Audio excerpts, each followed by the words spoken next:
Let's learn how to warp your text. Sounds really cool, right?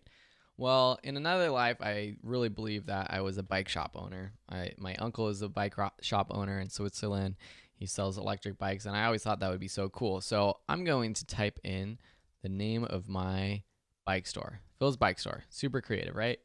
So to warp this text, we can use this button right here. Select your text, hit that warp text button.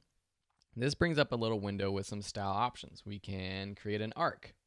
We can create an lower arc, where the top is flat but it bulges down. Or the opposite, upper arc with the bottom not bulging as much.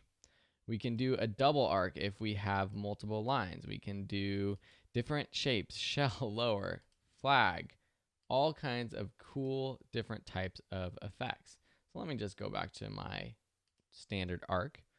And then we can edit this. So we can change it from horizontal to vertical. We can then change the bend ourselves. We can adjust the distortion if we want it to go sort of inside or away from us.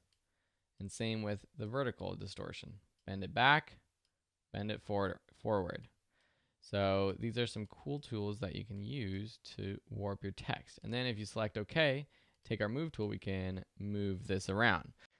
I'm just going to drag this fireworks shot right here, increase the size, press return, and drop it down beneath Phil's Bike Store.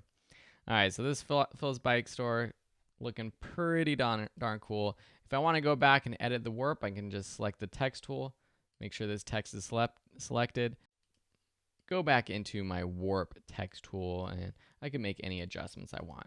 I think I got to make this a white text, so let me just select this layer, choose white. That's looking pretty darn funky. Maybe if this was a store in the early 2000s, this would be a great logo for that.